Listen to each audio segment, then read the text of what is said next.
दोस्तों, बांग्लादेश भारत के कुछ सबसे महत्वपूर्ण पड़ोसी देशों में से एक है, जिसके साथ हमारे संबंध शुरू से ही काफी अच्छे रहे और दोनों देश अपने व्यापार को बढ़ाने पर ध्यान भी देते आए हैं। लेकिन अब बांग्लादेश भारत के साथ अपने संबंधों को एक स्तर ऊपर ले जाने के लिए एक ऐसा कदम उठाने वाला है जो चीन को बांग्लादेश की अर्थव्यवस्था से पूरी तरह से बाहर कर देगा, क्योंकि अब बांग्लादेश की प्रधानमंत्री ने भारत को अपने एक ऐसे एसेट का खुला एक्सेस देने की बात कर दी है जहां से बांग्लादेश अपना 90% इंपोर्ट और एक्सपोर्ट करता है। दरअसल दोस्तों, हम बात कर रहे हैं बांग्लादेश के चिट्टग्राम बंदरगाह की, जो बांग्लादेश का सबसे महत्वपूर्ण बंदरगाह है, जहां से हर साल 100 मिलियन टन कार्गो एक्सपोर्ट और इंपोर्ट किया जा सकता है। और इसी बंदरगाह से बांग्लादेश अपना 90% इंपोर्ट और एक्सपोर्ट भी करता है। यानी बांग्लादेश की अर्थव्यवस्था और ओवरऑल ट्रेड के लिए यह सबसे महत्वपूर्ण पोर्ट है, जिसका बांग्लादेश भारत को खुला एक्सेस देना चाहता है। सबसे बड़ी बात तो यह है कि यह चिट्टग्राम पोर्ट को इस्तेमाल करने का ऑफर खुद बांग्लादेश की प्रधानमंत्री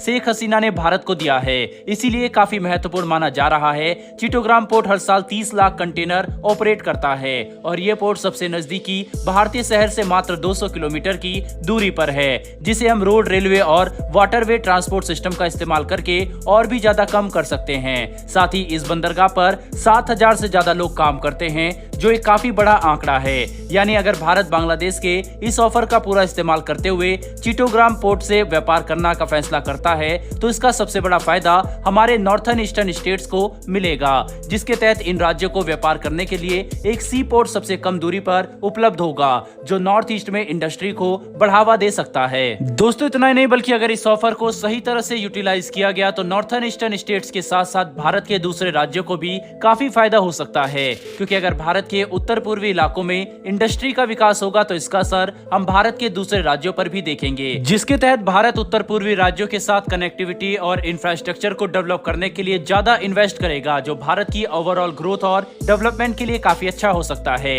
साथ ही बांग्लादेश के चिट्टग्राम पोर्ट को इस्तेमाल करने से ट्रांसपोर्ट की कीमत भी कम आएगी। साथ ही जहां एक तरफ बांग्लादेश भारत के साथ अपनी पार्टनरशिप को बढ़ाने के लिए अपने महत्वपूर्ण पोर्ट्स का एक्सेस देने की तैयारी कर रहा है, वहीं पर दूसरी तरफ दोनों देशों की साझेदारी एनर्जी सेक्टर में भी तेजी से बढ़ रही है, जिसके तहत कुछ समय पहले ही भारत और बांग्लादेश के प्रधानमंत्रियों ने साथ मिलकर वर्चुअल कॉन्फ्रेंसिंग के जरिए 132 किलोमीटर लंबी एक एनर्जी पाइपलाइन का इनॉग्रेशन किया था, जो भारत और बांग्लादेश के बीच में फ्रेंडशिप पाइपलाइन के नाम से भी जानी जाती है। इस पाइपलाइन के जरिए भारत बांग्लादेश को एनर्जी एक्सपोर्ट करेगा, जो बांग्लादेश की एनर्जी सिक्योरिटी के लिए काफी जरूरी है। दोस्तों, इस 132 किलोमीटर लंबी पाइपलाइन को बनाने में 377 करोड़ रुपए का खर्च आया था, जो भारत के पश्चिम बंगाल में मौजूद सिलीगुड़ी से शुरू होकर बांग्लादेश के दिनाजपुर डिस्ट्रिक्ट तक जाएगी। ये पाइपलाइन भारत और बांग्लादेश के बीच एनर्जी एक्सपोर्ट को लेकर शुरू हुए पार्टनरशिप का सबसे बड़ा सबूत है कि कैसे दोनों देश अपनी पार्टनरशिप को सिर्फ व्यापार में ही नहीं बल्कि एनर्जी और दूसरे सेक्टर में भी तेजी से बढ़ा रहे हैं, जिससे भारत बांग्लादेश में चीन के प्रभाव को कम कर सकेगा,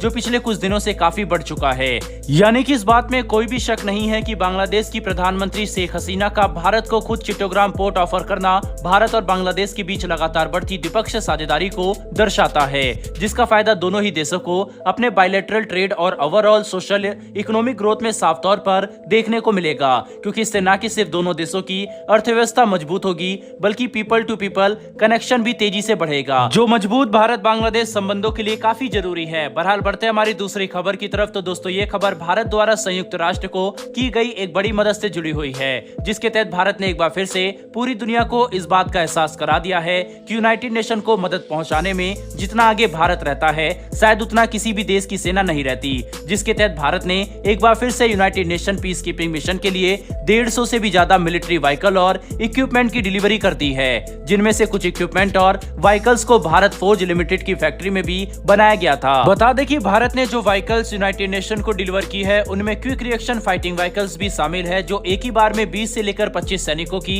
एक पूरी टुकड़ी को ले जाने में सक्षम है, जिसका इस्तेमाल करते हुए यूनाइटेड नेशन साउथ सुडान और सुडान के बीच विवादित शहर अबियाई में पीस कीपिंग ऑपरेशन को सफलतापूर्वक अंजाम दे सकेगा। यानी भारत की यह मदद यूनाइटेड नेशन को काफी काम आने वाली है। साथ ही आपको यह बात जानकर हैरानी होगी कि अब तक United nation peace keeping mission की हिस्ट्री में सबसे ज्यादा सैनिक भारत ने ही तैनात किए हैं, जिसके तहत 1948 से लेकर अब तक यूनाइटेड नेशन के 71 पीस कीपिंग ऑपरेशन में 49 से 2.5 लाख से भी ज्यादा भारतीय सैनिकों ने अपनी सेवा दी है, जो एक काफी बड़ा आंकड़ा है। यहाँ तक कि अगर हम इसे भारतीय सेना से कंपेयर करके देखें तो इसका मतलब यह होगा कि अभी तक भारतीय सेना में हर 100 में से 20 जवान मतलब 20% भारतीय सेना ने United nation peace keeping operation में अपनी सेवा दी है, जो यूएन चार्टर और ग्लोबल सिक्योरिटी के प्रति भारत की कमिटमेंट को साफ तौर पर दर्शाता है। बहरहाल दोस्तों, इस वीडियो में इतना ही, लेकिन भारत और बांग्लादेश के संबंधों पर आपकी क्या राय है कमेंट बॉक्स में लिखकर जरूर बताइएगा। साथ ही हमारी आने वाली डेली ऐसी वीडियो के लिए चैनल को सब्सक्राइब कर बेल नोटिफिकेशन अवश्य दबा लें।